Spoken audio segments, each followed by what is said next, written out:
all. We are just beginning our webinar for this afternoon, a research webinar from the School of Education.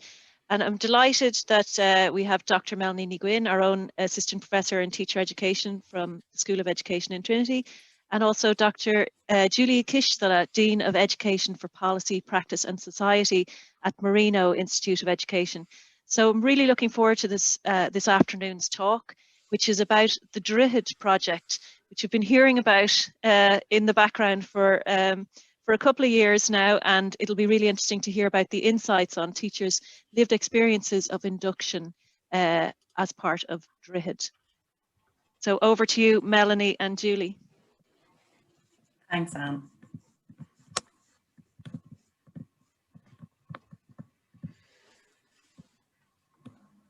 Okay, so everyone can see that. Okay, all right, so thank you very much, Anne, for that introduction. So good afternoon, everyone.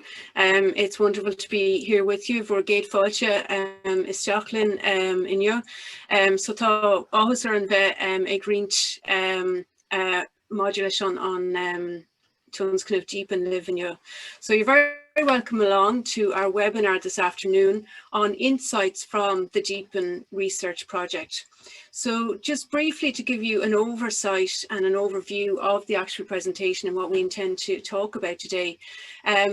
We'd like to give you some insight into what the DEEPEN project is about. I know a lot of you may have heard of it and are probably curious about it. Some of you may have participated in the questionnaire.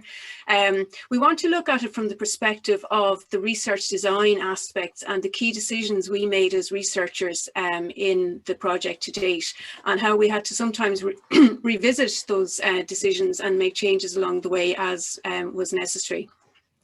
We basically are going to focus on the different stages of the project up to where we're currently at. So the point we're currently at is we're at the analysis phase, and we are in a position to, maybe think about some of the insights to date that we have for you. The final report, we're not at that stage yet. That will come later, but we're hoping today to kind of whet the appetite just to give you some idea where we're at. So overall, at the very outset of this project, which started back in April 2019, when we had a launch in Marino. At that point in time, our project looked at a project that had at its centrality teacher voice. We were very keen to capture the teacher voice and the lived experience of teachers, whether that was newly qualified teachers or members of the PST, or members, people who were not on the PST and were members of the school community. We also want to talk briefly about key decisions we had to make as researchers in relation to COVID and what happened, there, and how we've tailored the project to fit and still be able to capture data within that. One of the really successful parts of the project to date has been the creation of a professional learning network, and how we have networked with others, ourselves, and with a greater community around the actual project. A decision to use a systematic literature review at the very outset to contextualise the research and to contextualise the data and the literature on induction globally. Briefly, a little bit about the questionnaire design and the dissemination of it. And the point we're currently at, the really nice phase for any researcher, is the analysis phase, when we can see what's come back in and we have to try and make sense of that and interpret it as we move towards identifying the themes. And then finally, we can give you some insight into the dissemination strategy that we have for the project. And then we'll finish up briefly with a Q&A. So maybe just to get us started, okay, we're going to ask you just very quickly just to use the chat, just to give us some indication today of what perspective you come to the webinar from today. So are you coming from the perspective of being a teacher, being a researcher, being a policymaker, being a parent, being somebody who works in education but perhaps not directly in the school system? So just if you want to just input into the chat there, and you can do it in your own time, the perspective that you've come to us today. Okay, so I'm going to hand over to Julie now to take on the next slide. Thanks, Melanie, and good afternoon, everybody. And I'm just going to take you briefly through a little bit of information about the DEEPEN project, and about what it's about in terms of the context and also our brief. So just to say that DEEPEN stands for Droichead Exploring and Eliciting Perspectives, Experiences and Narratives.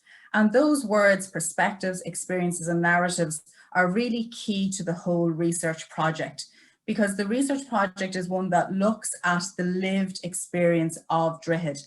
And as researchers, myself and Melanie, we're very keen that both in the title of the project and in the actualization of it, so through the various stages and into our report writing, that we are reporting on the perspectives and the experiences and the narratives of those who are involved with Droichead. So the NQTs, the PST, school leaders and the whole school staff. The DEEPEN project is a Teaching Council funded research project. And as Melanie said, we had our initial stakeholder event almost 2 years ago now, back in April 2019. And it's a joint research consortium between Marino Institute of Education and Trinity College Dublin. So I'm representing Marino and Melanie representing Trinity. And we've worked jointly on this project, as Marino and Trinity do, on a number of projects. And it was interesting today, I was actually reading down through Trinity's strategic plan, and actually under goal 3 about next generation teaching and learning, the wording that's actually used is that it's all about deepening Trinity's strategic alliance with Marino. So interesting that the word deepen is there as well, and we're here today talking about the DEEPEN research project. So we're delighted that our two institutions are working together on this. In terms of the policy context for the research, Droichead is now the sole induction route in all schools. And there has been a growth phase over the last number of years, but from last September on, it is the sole induction route. And in the brief for the research project from the Teaching Council, we're focusing in on 4 key settings in particular, and that's DEIS schools, SEN settings, small schools, agus scolanna Gaeltachta agus Gael scolanna. We're also being guided by 7 key research questions, and these have been with us from the very beginning, like all research projects, and there's something that we're very much coming back to now, and not only are they here on virtual post-its, but they are certainly on post-its on both Melanie's wall and on mine in terms of our key focus. So in terms of looking at the overall experience for NQTs of the Droichead process, looking at the overall experience for the PST and the non-PST members, looking at what impact does Droichead have on school culture and teaching and teacher learning, looking at both the opportunities and the challenges for NQTs, looking at the differences in primary and post-primary settings, and then also the similarities in Droichead across primary and post-primary settings. We're going to move now to look at the first of our key decisions that as researchers that we made. And that was very much about bringing the centrality of the teacher voice to our research project. And if we look back to our original research design, it had 4 key areas. So in terms of phase 1, which was the systematic literature review, phase 2 was the questionnaire, phase 3 was focus groups and visual data collection, and then phase 4, or maybe the outputs, was focused very much around an ebook, videos, exemplars of best practice. We had hoped to have an international conference, an online sharing platform, and also a written report. And so it's the written report phase that we're on at the moment. But in terms of the outcome, we were very keen that it wasn't just going to be a report that would sit on a shelf somewhere. We were very keen that the findings of the research would be available in a number of formats and easily accessible through online and face-to-face means. Obviously then, in terms of COVID, that did have an impact on our research design, and this led us into our second key decision that we had to make. So how would the research project continue? under COVID restrictions, and what changes did we have to make. So like many researchers at the moment, we did have to go back and look at our research design, look at our research questions, and see how could we reconfigure the research project to still ensure that it could continue and obviously be of great quality. So the systematic literature review had been completed pre-COVID. So that was still very much our foundation and our springboard for the rest of the project. The questionnaire was well underway in terms of the design process at that stage, and it was going to be an online questionnaire anyway. So we felt that we could still continue with that, and that it would be good in terms of online response rates, and that it would be accessible still by participants. We then changed the latter stages of the project, and we moved more into planning for enhanced dissemination strategy. And this is something that we will come back to at the end of the webinar today. And we're really hoping that we can get some feedback from you as well in terms of how we can add to that dissemination strategy as well.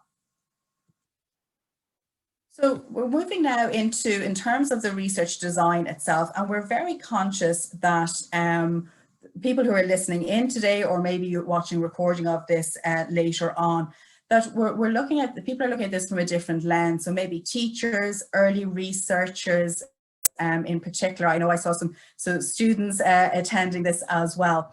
So what we're hoping to do is to give you an insight into the many layers of a research project. And this is something that has been key to our work from the very beginning. And we've been documenting our progress as we've gone through in terms of the research design. And we've had many opportunities, thankfully, already to share this. Today is another one of those, but we have been presenting on the research design, as well as working towards presenting on our findings as well. So in terms of the project itself, we are taking a very much a structured and phased approach to it. So again, starting with the systematic literature review, and also a review of the Irish context of induction and mentoring, obviously going through the ethical approval process. The findings of the systematic literature review and the Irish context review very much informed the structure of the questionnaire. We then moved into the publication and launch of the questionnaire. Then we had the data collection process, and when that was complete, we could move into the raw data processing and looking at the quantitative and qualitative analysis that we were doing. Again, using the Braun and Clark framework for thematic analysis very much underpinned the work that we were doing. And then moving into the synthesis of quantitative profiling and our quantitative analysis, using a vignette methodology, again, going back to the centrality of teacher voice, and those vignettes are extremely important to us. Looking at a high level discussion of the findings, and then moving on towards our dissemination strategy. So that just gives you quite a detailed and multifaceted insight into the different stages that we've gone through in terms of the research project, and are still going through. This is still very much a live and active project, and this is what we're working with at the moment. The third decision that we took as researchers was around creating a professional learning network to support the research project. And as researchers, we knew that we had the institutional support from both Marino and Trinity. And again, we're very appreciative of that. But we wanted to take this project a little bit further. And we wanted it to be an interactive and involved and collaborative process. And to do that, we created this professional learning network. With ourselves as the lead researchers, but we didn't want it to be just the two of us conducting the research, going through the process, creating a report at the end. We wanted to bring in other layers. We're very grateful to the Teaching Council, as our funders have been with us throughout the process, advising and guiding us. we are working with an international research advisory team. And this has brought a wonderful dimension to the research because it's brought the international dimension to it, but also then the collective wisdom of some very experienced researchers in education. And that research advisory team, we had our most recent meeting just yesterday. We have Dr. Lynn Goodwin, Dr. Jean Ware, Dr. Sean Delaney, Professor Michael Shevlin, Dr. Colleen Horn, Ina Morley, and Suvi Hankanen, who's a primary teacher based in Finland. And we meet very regularly throughout the project. And for us, it's a sounding board, an advisory team, an opportunity for us to ask questions and for questions to be asked of us. We also are working with setting advisors in terms of DEIS, SEN, small schools, and Scoil na Gaeltachta agus Gael Scoilina, to really support us in ensuring that the work that we're doing is on the right track in terms of the various settings and that we're getting the best quality advice possible. We're working with a number of researchers from across Marino and Trinity, and also with our research assistants, Dr. Shelley-Ann Gartland and Tandeep Kaur, who I know are with us today. And I referenced earlier the stakeholder event that we held almost two years ago, and we're extremely grateful to our stakeholders for not only their attendance at that event, but their continued support throughout the project in promoting the project. And I know there was many tweets during the week, and there were many tweets when our questionnaire was live in school. So just to really acknowledge and thank the stakeholders for that. And just to draw on a little bit of theory as well around professional learning networks.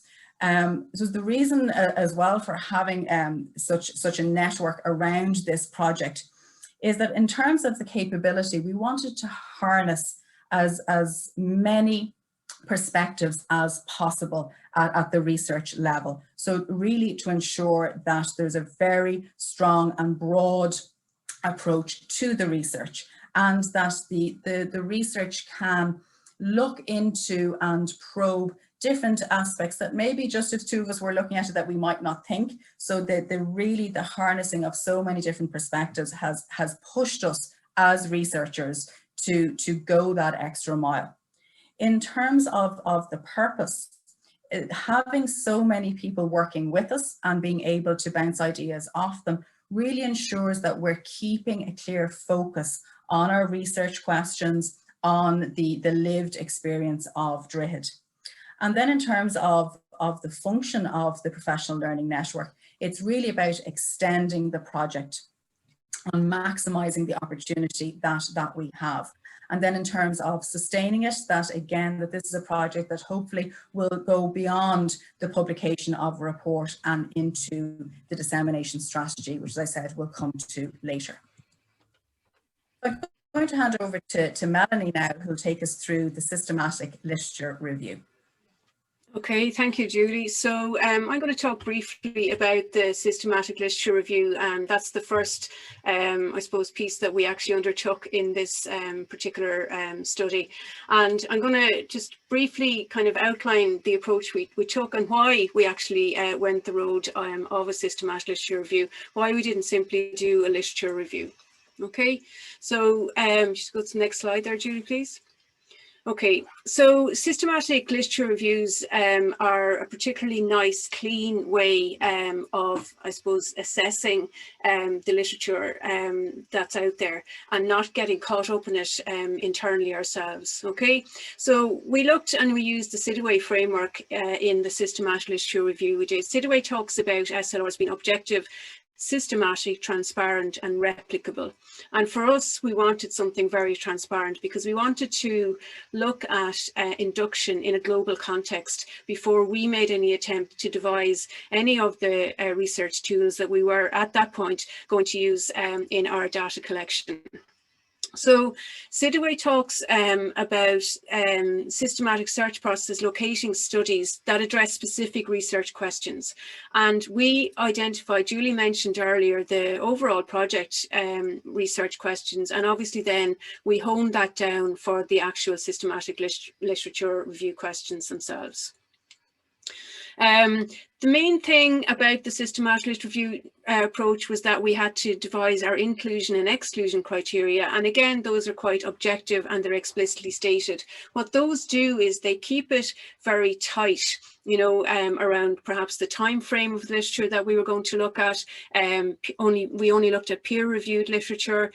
We looked globally, so we looked across, you know, every country that we could find literature in.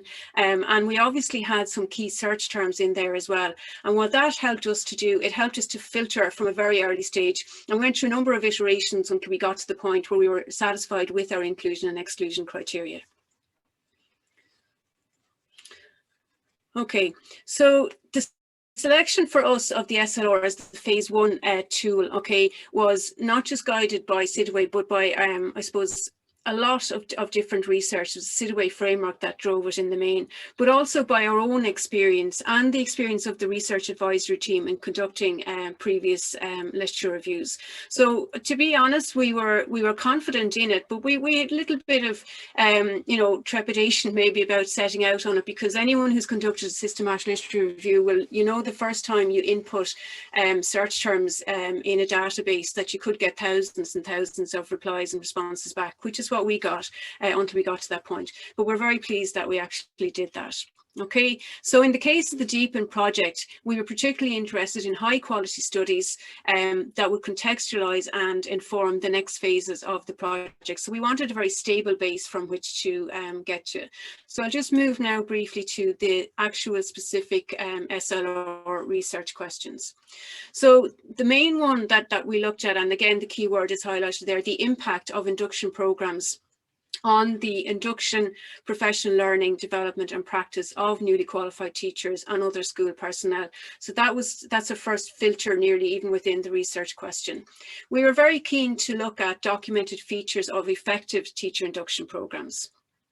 And we were also keen to look at and to explore documented tensions and challenges of teacher induction programs. And again, we were looking for these across a global network.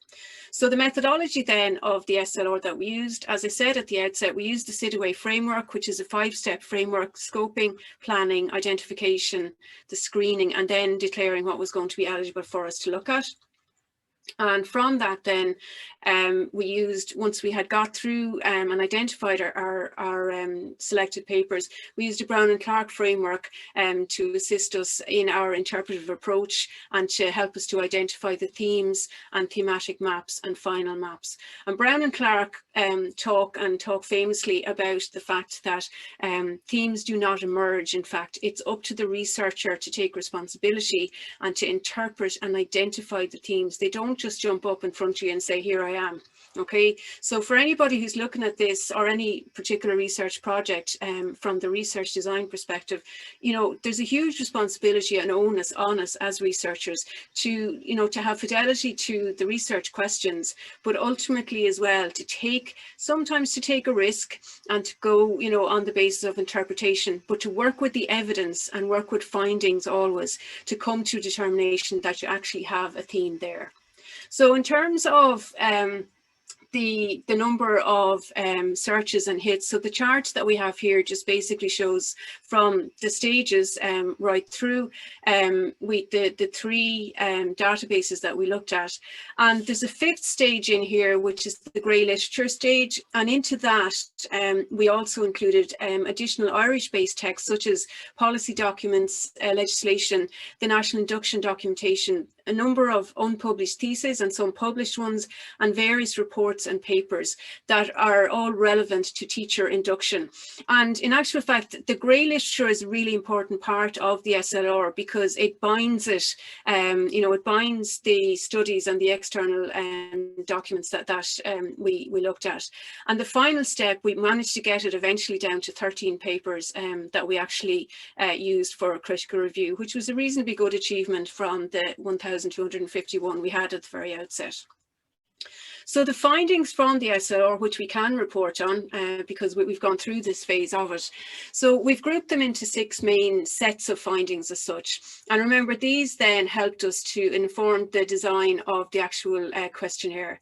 So the newly qualified teacher, the whole concepts of knowledge, beliefs, performances, dispositions, challenges, opportunities, and pedagogy were very strong and came strongly through there. Equally within the mentor theme, there was similar, there's convergence there between them. The NQT and the mentor then, obviously that in itself came, you know, as a theme, even though it had come separately as well. The mentoring process, mentoring approaches, and the whole context of induction globally came out very strongly as a theme as well. And just maybe of interest to people today, particularly, are the mentoring approaches. You know, the transmissive approach, constructivist approach, the whole concept of observation, coaching, and coaching is a really, you know, interesting word in what we've seen to date as well, and mentoring. So our outputs then from the systematic literature review phase, we have constructed a database with 81 articles from the systematic literature review in it. There's just a screenshot there and a link, and I'll pop the link into the chat actually later, and you can just go straight to them. Those are usable and you know, they're open there to anybody to look at. Okay, so Julie, I'm going to go back to you now for the questionnaire design. Thanks, Melanie.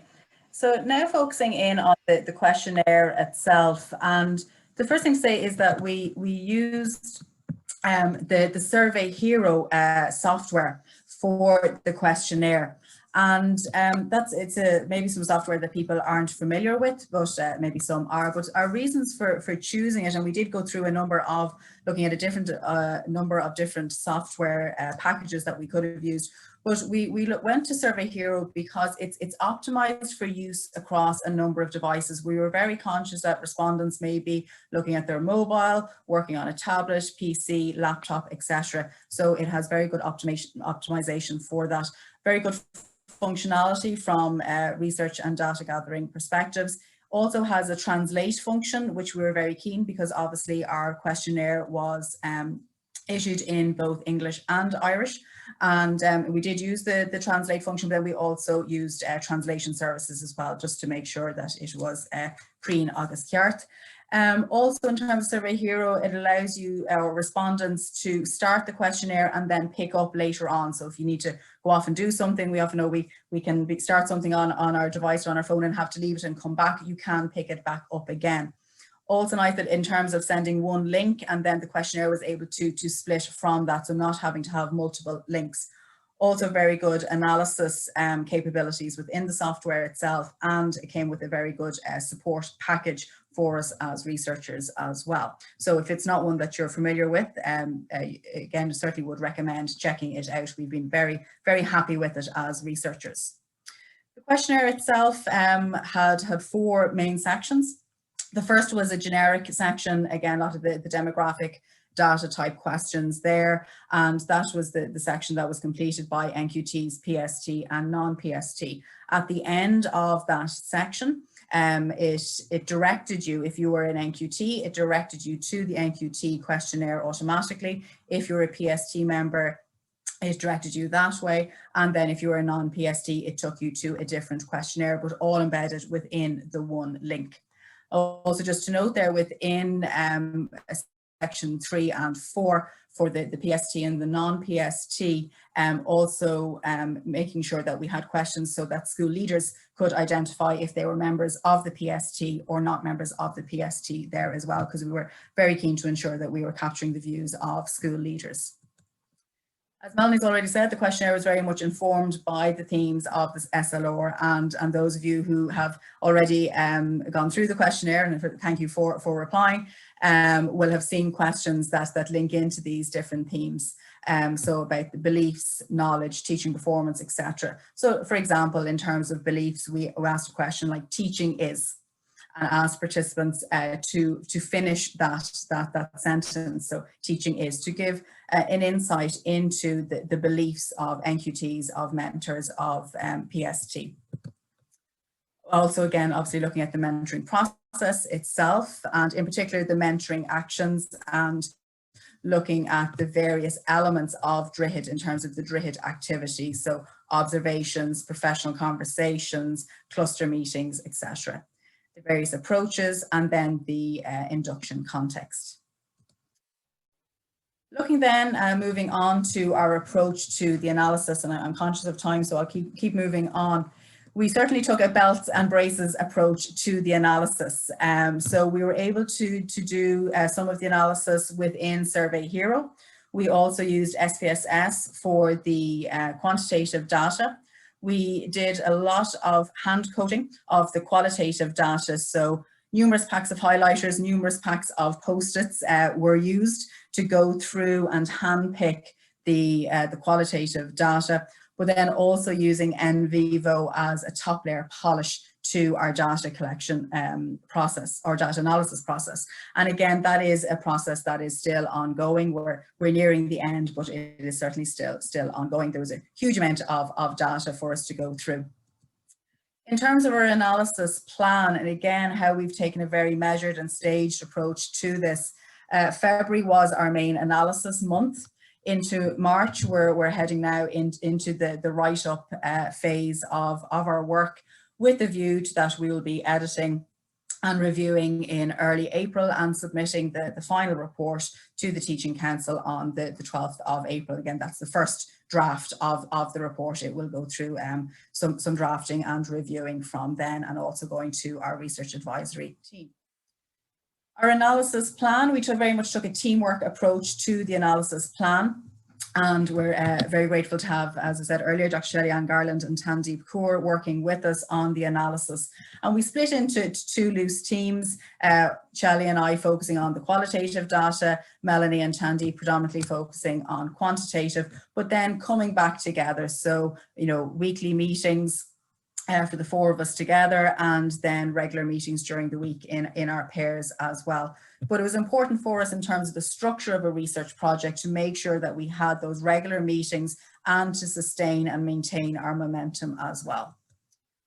In terms of the quantitative data, again, analysed using SPSS, profiling cross-tabs, t-testing where possible.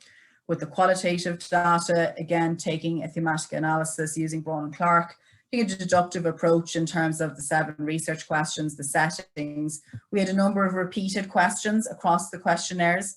So asking the same questions of NQTs, of PSTs, of non-PSTs, and also drawing on the themes of the SLR. And then the inductive approach in terms of the vignettes, the common and exceptional occurrences throughout the data. And again, just really emphasizing that the vignettes are extremely important to the whole analysis and will be very much part of the final write-up process. And we're now in the write-up stage, and again, it's a collective endeavour in terms of the write-up stage, going across ourselves as researchers, research assistants, very lucky to be working with a research mentor as well, our advisory team, Teaching Council advisors, and the setting advisors. So it's a mettle of work that is ongoing for the write-up phase. Now I'll hand over to Melanie, who will take us through some of the early insights from our work. Okay, thank you, Julie. So again, just as we've said, we're obviously not at the point yet where we can report on findings because we haven't got to that stage yet. But what we can do is kind of at a macro level, just talk about some of the early insights maybe that we have observed and we've had plenty of conversations about to date. So I suppose the first big insight is about the continuum of teacher education and the criticality in actual fact of having a continuum of teacher education, which offers a roadmap from the initial teacher education phase to the induction phase and on to the continuing professional development phase. And in Ireland, we recognise that as ITE, as Droichead, the induction programme, and then moving towards CUSON. And what we saw from the systematic literature review findings is that in countries where there are highly effective and highly efficient induction programs, that there's also effective and efficient continuums for teacher education, where they respond, those continuums respond as well. There are obviously fixed points along them, but that they respond quite well, to maybe changes in society, national priorities as they move along, as is the case here. And we I'd say a lot of people here today remember back to when induction started in Ireland, and to the workshops that started way back. I know Julie was involved in that, and many others, and I know there's some here today from it. And that has built over time to leave us in a really strong position with a very solid induction process, and without obviously getting into any specific findings, because we can't at this point, but it is, I think, fair and reasonable to say that the response is very positive about Droichead and the induction process. Okay, so there's a positivity there which is to be welcomed, and certainly we can assure you and reassure you we've drilled and we're continuing to drill in there as well, just to see what the different aspects of that are. Another insight is in the whole concept of diversity in the profession, and I suppose it's not just about gender diversity in the profession as well. So the world over, gender diversity is a challenge in teaching and in the teaching profession, and it's generally around whether we have more males or more females in the profession, but diversity is bigger than that and it's broader than that. And I think even as the project has progressed, we have seen different aspects of diversity that are coming through in it, and it is a constant challenge for the profession, not just at the induction phase, but obviously at the early entry point into the teaching profession at the ITE phase as well. And again, that tallies with the international evidence. It's very much, we're pretty much on the same track that's there. In Ireland, perhaps at primary, there's might be slightly higher percentage of female participants in the profession, but more like, generally speaking, the diversity tends to be the same globally. But also it is important that we look, and we haven't got to the point of writing that up yet, but we are kind of keen to kind of look at diversity moving forward as well, in terms of access to the profession, and how that might be enhanced down the line, because we'll never get them into the induction phase if we can't get teachers in at the ITE phase. And there's always room for greater access within the profession, whether it's for disabled people, or for migrant teachers, etc. We need to always be open to that as well.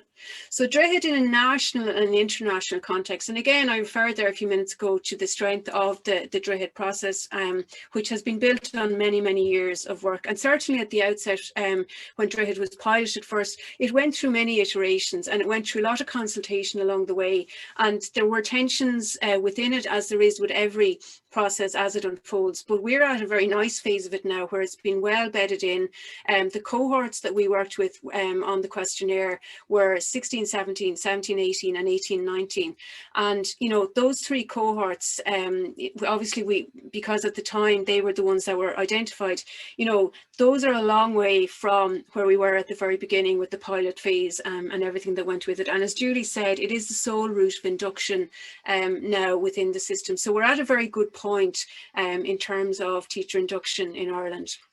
An insight which I'm sure you wouldn't be surprised to hear about is, and it comes across, and again it's very much aligned to what the international literature is saying, the importance of relationships in not just in induction but in the teaching profession in general, and what are the factors and the variables maybe within relationship building, and what makes the relationships possible. So whether that's the relationship between NQTs themselves, NQTs and mentor teachers, members of the professional support team, with management and leadership in schools, and with the teaching community themselves. So before COVID came, we were able to get out and about, and where NQTs could go to education centres and could meet other people from other schools and develop those relationships as well, and then within their own school bases as well. So relationships is it's a strong factor, and it's a strong part of it.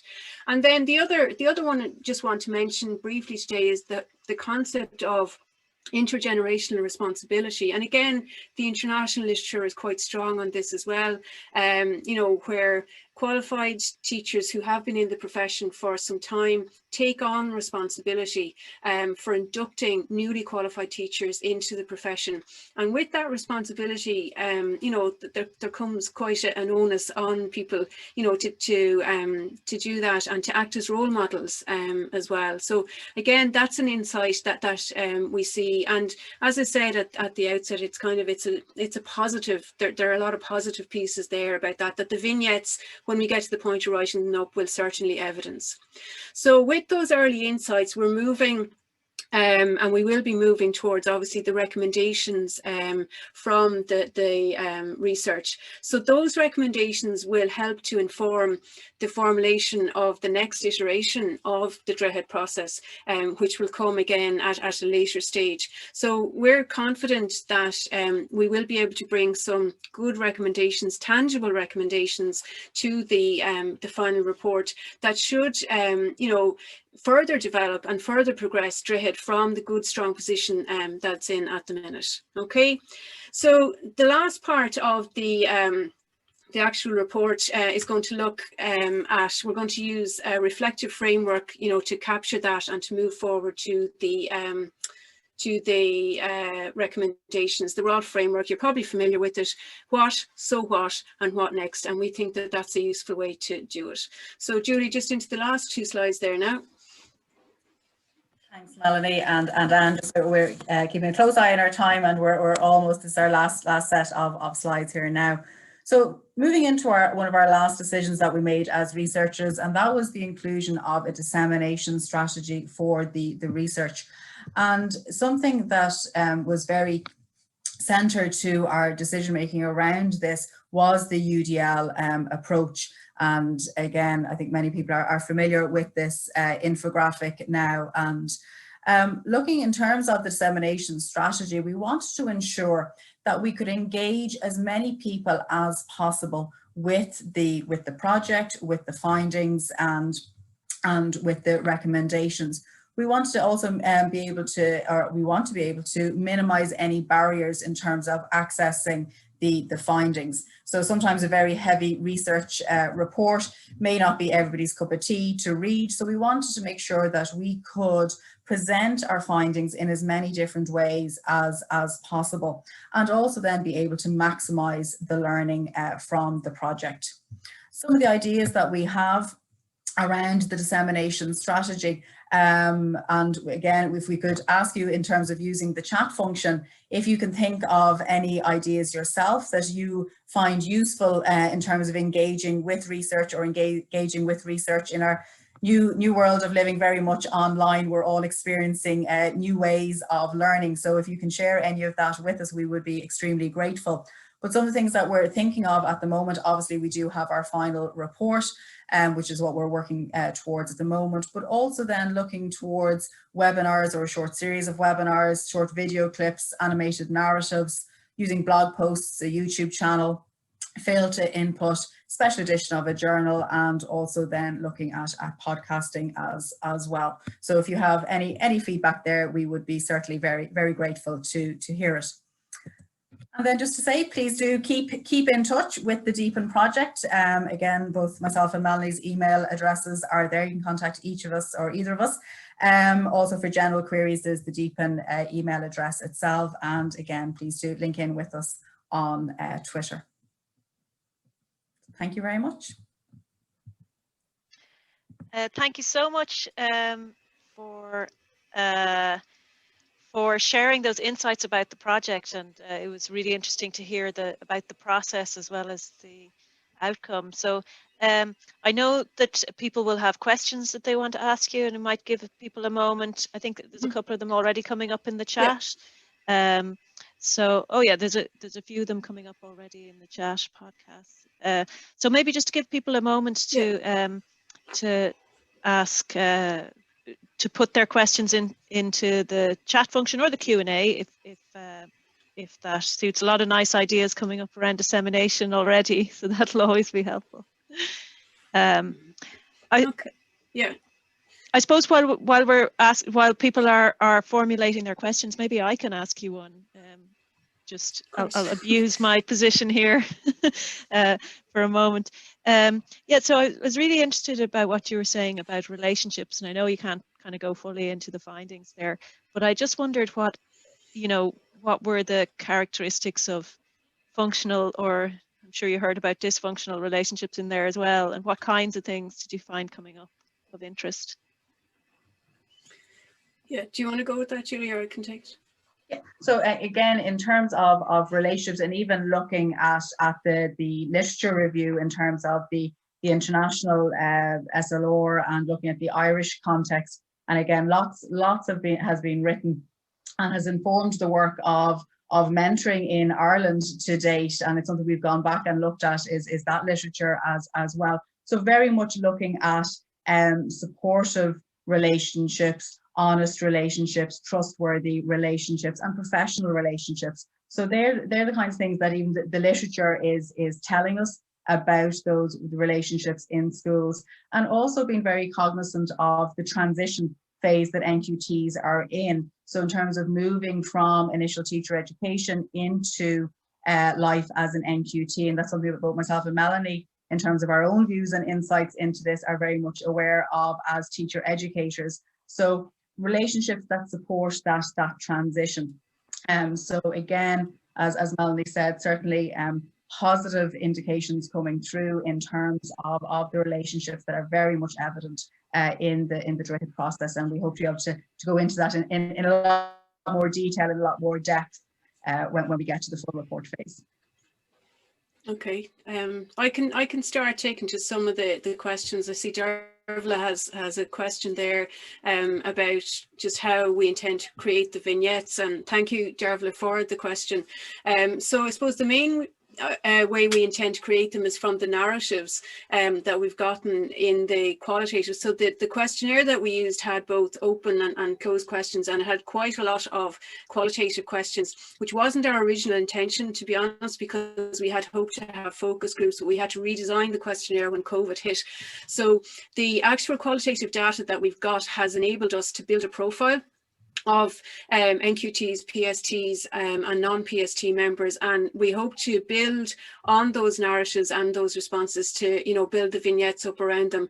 We like the idea of vignettes because what they do is they make something real for the reader as well, and these are coming from real data that we've gotten from, you know, NQTs, PST members and non-PST members.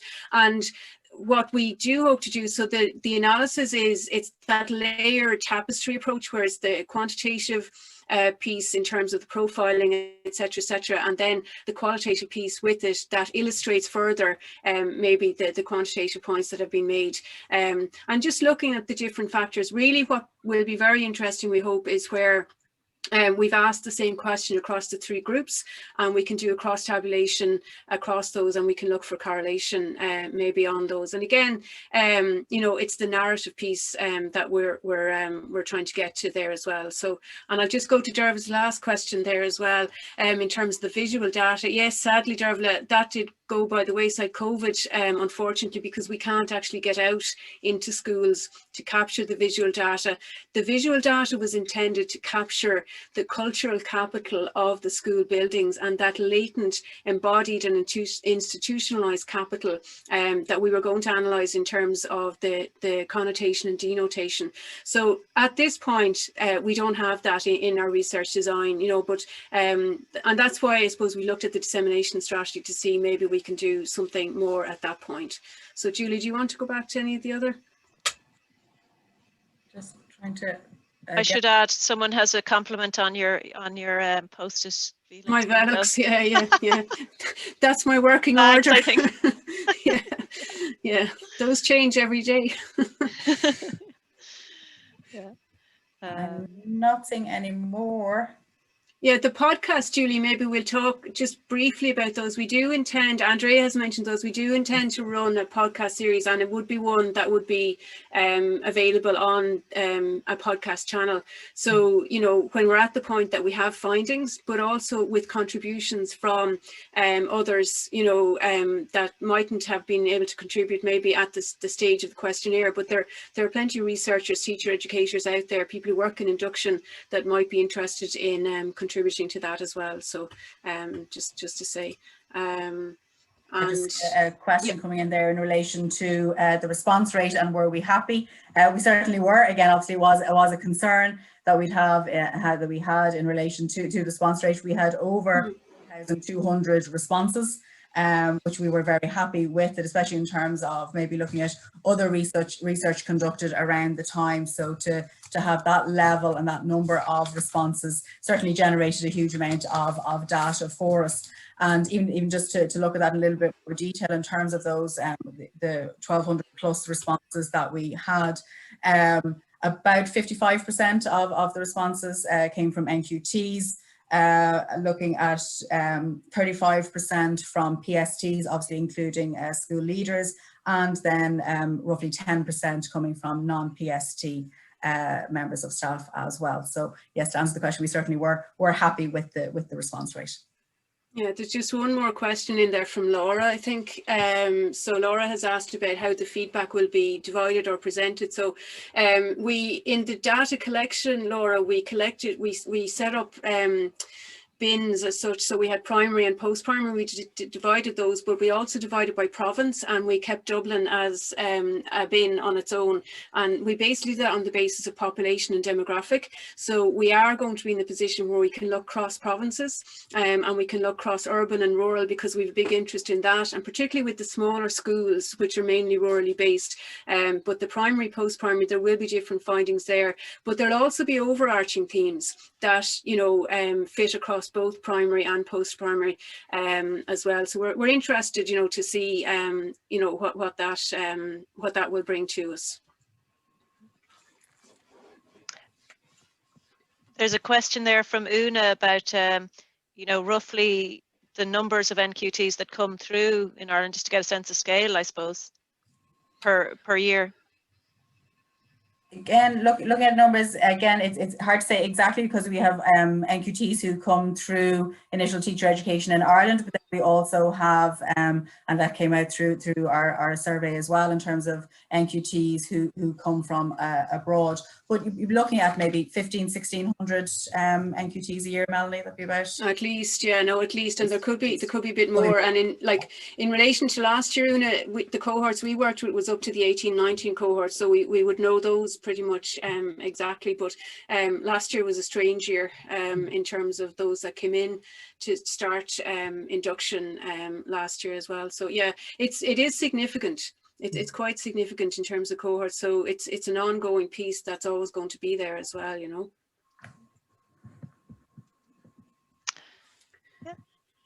Yeah. That's great. I think we have. I'm not sure if there's any kind of closing comments you'd like to bring to us, or any. Sometimes people like to ask at this point if there's something that they're, you know, if they need input on something. But I think you guys are fully at the data analysis phase. You're done with your data collection. Yeah. I suppose just one thing to say, like, it's really great to be at the point that we're at now. And if you're looking at this from research design, and I know people here are looking in terms of, if I was going to take on a piece of research, how might I go about it?